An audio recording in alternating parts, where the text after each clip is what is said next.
dulu. Dan menolak, sempat bunuh juga orang-orang yang meneliti ini.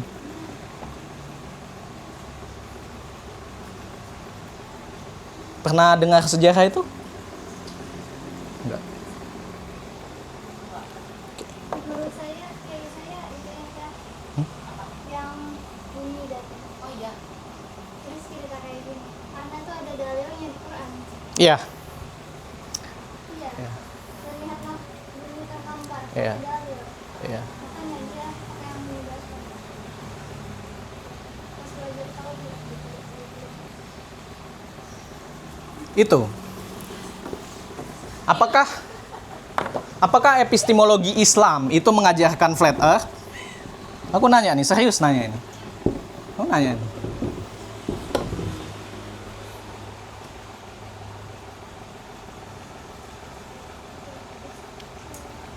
Dalilnya yang mana memang? Apa kalimatnya?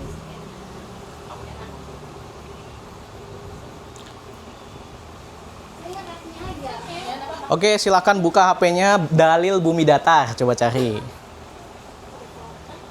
Al-Hijr ayat 19. At-Toha ayat 53. An-Naba ayat 6.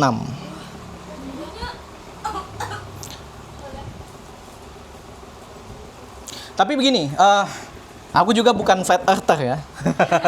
Aku juga bukan orang yang percaya bahwa bumi itu datar. Makanya aku bilang kan, pengetahuan itu bisa berevolusi. Yang penting makanya saya kutanya tadi, apa sih pengetahuan itu? Dan kriteria pengetahuan atau ilmu itu, dia harus koresponden. Dan dia tuh harus koheren. Apakah kita akan memaksa yang namanya kitab suci untuk tunduk kepada keterbatasan kita untuk memahami teks itu sendiri? Atau kita yang berusaha untuk mencoba untuk memperluas penafsiran kita tentang teks yang diyakini sebagai sumber pengetahuan Islam itu sendiri, Al-Quran.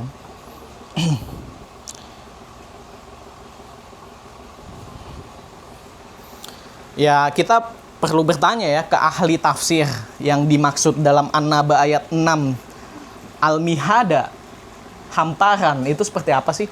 Apakah karena dia saking luasnya, saking kita tuh ya nggak perlu penting-pentingin apakah dia bentuknya oval atau bulat seperti apa. Tapi yang jelas dia itu luas. Atau yang dimaksud dengan ardi di situ bukan hanya bumi, tetapi juga pijakan, termasuk Mars, termasuk Pluto, termasuk bulan. Yang mungkin pada suatu hari nanti ketika sains cukup maju, mungkin manusia bisa jadi makhluk multiplanetari. Tapi wallahu a'lam. Aku nggak mau terlalu buat semacam konspirasi di sini. Ya. Ayat 6. Alam naj'alu alil ardo mihada.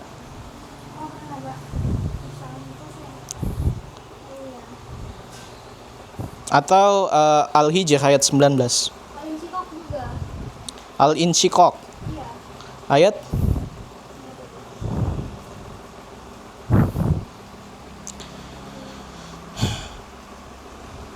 bukan wa idzal ardu muddat. Itu bukannya maksudnya idzas sama syaqqat ketika ya waktu kiamat kan dikatain kan. Ya. Makanya wallahu a'lam.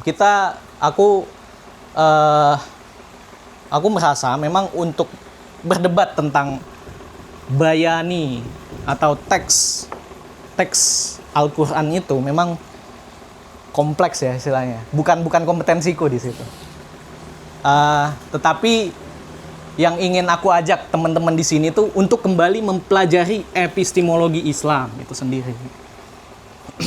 Supaya kembali untuk menumbuhkan rasa penasaran tentang ilmu pengetahuan itu. Kalau memang flat earth, ya sudah, buktikan secara koheren. dengan logos, dengan bahasa yang articulate, yang koheren, punya korespondensi banyak buktinya, atau tentang heliosentris gitu. Tadi kan metodologi mereka itu adalah pengamatan. Jadi kita bawa teleskop ke atas gunung gitu kan, yang gelap, yang bisa mengamati bintang langsung. Terus kita lihat, kita catat juga bintang ini di bulan ini tuh letaknya di mana sih? Bawa busur juga. Terus beberapa saat kemudian, 1 minggu atau 1 bulan kemudian, amati di tempat yang sama lagi, di titik yang sama. Bintang itu bergerak seperti apa? Kemudian modelkan pakai persamaan gitu. Ia pakai koordinat kartesian lah istilahnya. Ini istilahnya. Terus buat fungsi, entah itu fungsi kuadrat, cari titik paling tingginya seperti apa, fx itu titik paling tingginya b 2a gitu kan, min b 2a, di mana fx itu sama dengan a x kuadrat plus b x plus c. Mungkin bisa dijelasin dulu, dia soalnya dari tadi duduk di sini bertanya. Oke. Apa ini yang dah nilainya? Kenapa kita tiba-tiba belajar tentang astronomi dan lain-lain? Oh, Dia bingung lagi. oh iya. Oke, silakan. Ada yang mau nanya? Nggak paham. Nggak paham. Kenapa jadi minus plus B2 apa ya? Jadi Kartesian dia apa? Itu gimana ya? Kita ketika kita buat persamaan fungsi seperti ini gitu kan. Coba ini. Asik. Ya. Ini malah jadi kelas matematik ya. Ini ada tinta sih dalam. Oke. Oh, ini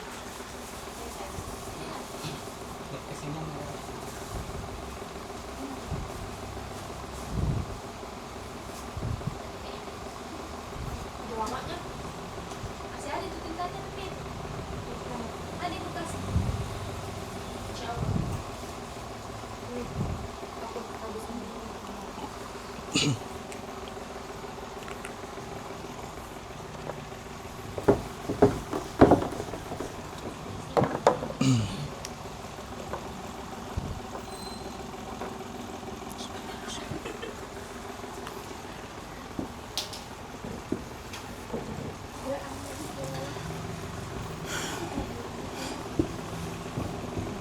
Jadi Cartesian coordinates itu mencoba membayangkan ada dimensi geometri lah.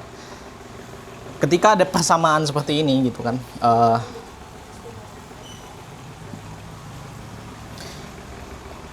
ini apa nih?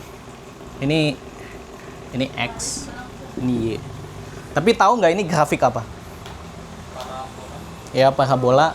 Dia itu fungsi yang dibentuknya kayak gimana? Atau enggak gini, kita coba buat semacam helix lah istilahnya gitu kan. Gini. Ini agak susah sih, gimana ya pembuktiannya. Atau nggak usah pakai Cartesian coordinates lah istilahnya. Nanti setelah kita selesai dengan bidang geometri tentang oval ini. Ini malah pembuktian ya, heliosentris anjir. Hah? Enggak, jadi gini, sejarah ilmu, yang namanya ilmu itu ya udah ya, daripada yang lain bosan ya. Dia itu berasal dari koherensi istilahnya. Dia itu berdasarkan pengamatan gitu. Jadi ada bentuk benda, dia itu bulat seperti ini, kemudian mereka belah-belah, terus mereka saking gabutnya itu diperiksa satu-satu. Bentuk itu membentuk pola. Ini siku-siku. Ini A, anggap ini A, ini B, ini C. Pernah ingat Pitagoras? Hah? Dari mana Pitagoras tahu kalau misalnya A kuadrat B tambah B kuadrat C sama dengan C kuadrat? Dari mana dia tahu? Coba-coba. Ya coba-coba, betul. Kita tinggal nyomot aja kan. Ya Pitagoras tuh saking gabutnya gini kerjaannya itu. Saking cintanya dengan ilmu. Maka iya, Pitagoras tuh orang. Tapi mereka tuh bukan gabut gak sih? Karena mereka kan Cinta ilmu. ngapain gak sih? Kayak kalau kita kan sudah ada, jadi kita ngapain cari ini? Iya. Iya. sih? Iya, tapi penting untuk mengetahui pola pikirnya Pitagoras saat menemukan itu gitu nah. Supaya kalian itu gini, kalau misalnya ada yang bilang bahwa tai itu bermanfaat. Dulu ada kepercayaan bahwa rokok di Amerika tuh sehat loh. Supaya kalian bisa tahu membedakan yang benar dari yang salah. Makanya epistemologi Islam yang benar itu kalian tidak taklid. Apa bedanya kalian taklid dengan Pitagoras? Oh, Pitagoras orang soleh. Kayaknya saya percaya Pitagoras bahwa ini adalah kunci dunia. Gitu. Kan aneh kan istilahnya. Apa ya? Pitagoras itu dulu buat bahwasannya luasan dari B dengan luasan dengan A, luasan persegi A, ini A ya, anggaplah persegi, ini juga anggaplah persegi, itu sama dengan luasan persegi yang dibentuk oleh C. Gabut kan? Jadi dia hitung nih luasnya ini, luasnya ini, luasnya ini. Dan sama. Ya sudah, dia rumuskan inilah. Oke. Clear. Jadi itu membedakan hak dengan batil itu sangat susah. Ada yang tahu bedanya hak batil? Istilah hak di Al-Quran itu kan ada hak versus batil, ada ma'ruf versus apa lawannya? Mungkar. Hak itu apa? Hah? Benar. Batil itu apa? Hah? Nggak salah.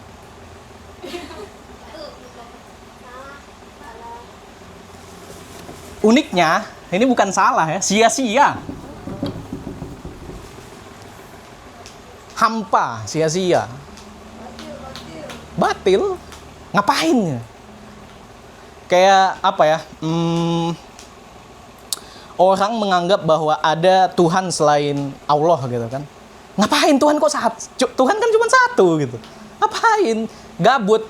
Jadi pakai logika burhani seperti itu kan, akli gitu. Ya kita udah tahu yang hak itu ya yang Maha Esa. Terus kenapa kita ada istilah ma'ruf sama mungkar? Ma'ruf itu apa? Ya. Tapi temannya apa? Yang diketahui, betul. Ma'arif ya, itu diketahui. Ma'ruf. Kebaikan. Hah? Kebaikan. Baikan. Mungkar. Ini juga aku agak susah ya yang mungkar. Apa? Ya, keburukan. Hah? Lawannya itu. Iya, Benar. keburukan. Mengingkari. Ya, ingkar. Enggak. Ya, ingkar kan. Tapi kuncinya itu ini. Yang diketahui. Jadi kita tahu bahwa ini tuh baik. Ma'ruf tuh baik. Jadi kenali lah istilahnya. Kita yang dibiasakan. Kalau orang kebiasaan minum es atau makan gorengan atau melakukan keburukan gitu kan, atau merokok gitu, ya dia mengenali itu. Dia mabuk-mabukan, ya kebiasaannya. Ya, itu yang dia kenal. Itu yang ma'ruf baginya. Jadi ini relatif.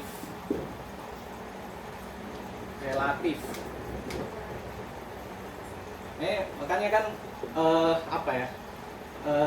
Kita disuruh untuk menyeru kepada yang ma'ruf, mencegah dari yang mungkar gitu kan. Itu supaya ya memang makom-makom biasa aja. Ya istilahnya karena mudah untuk melakukan itu. Relatif mudah. Tapi yang ini gimana tuh? Paham gak sih? Tapi terjadi Hah? hak itu biasanya bisa diartikan kepunyaan juga. Hakul alam. Iya.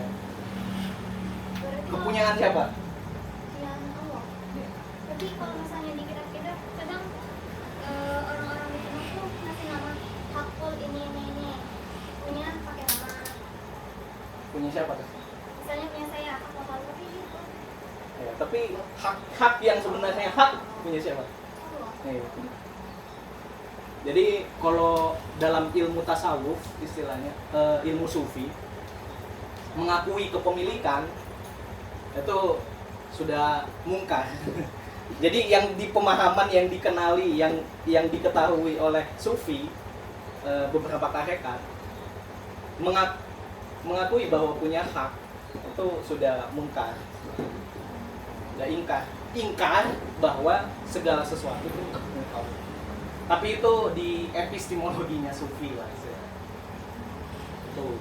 Ini biar kita juga coba latihan ya, memahami bagaimana sih orang-orang yang mencoba untuk zuhud, mencoba untuk mengelola hatinya supaya mereka itu tidak jumawa dan tidak, supaya lebih dekat dengan Allah. Itu cara mereka mengenal Tuhan.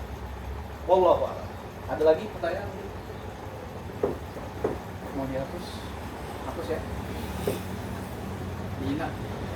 Ayo sudah kelihatan itu. Si, nyata. Ada lagi? Enggak apa-apa. Aku juga tertantang. Tapi kalau tentang heliosentris itu ya, bukti flat earth itu atau bukti kesalahan flat earth itu perlu aku kaji ulang lagi ya. Tapi capek. Iya. Tapi tidak apa-apa, kita istilahnya berpetualang dalam ilmu pengetahuan kan. Jadi hakikatnya Islam tuh yang ku pahami ya, Islam tuh nyaman dengan ilmu. Mau dengan fisika itu dari ada tuh fisika, kimia, biologi, matematik, ekonomi, sejarah, geografi, antropologi, sosiologi, semua nyaman. Tapi kenapa Islam banyak dirasa mundur gitu? Atau enggak perbandingan teknologinya tuh dibandingkan negara-negara barat atau sekuler itu relatif kalah, kecuali Iran ya. Tapi jangan-jangan Iran menerapkan Islam betulan tapi enggak neko-neko gitu. Enggak apa ya, enggak pansos lah istilahnya.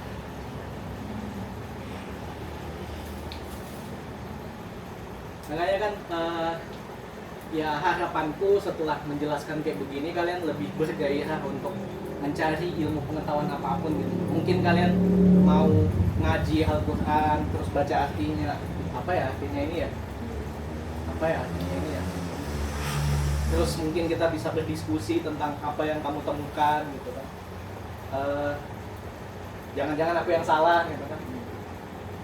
Ya karena ilmu pengetahuan yang betul ya sebenarnya dia tidak mengklaim kebenaran itu. Dia mengakui bahwa oh jangan-jangan bisa salah, bisa berkembang lagi. Jangan-jangan aku yang kemarin bisa mengetahui sesuatu yang bisa mendekatkanku dengan Tuhan gitu.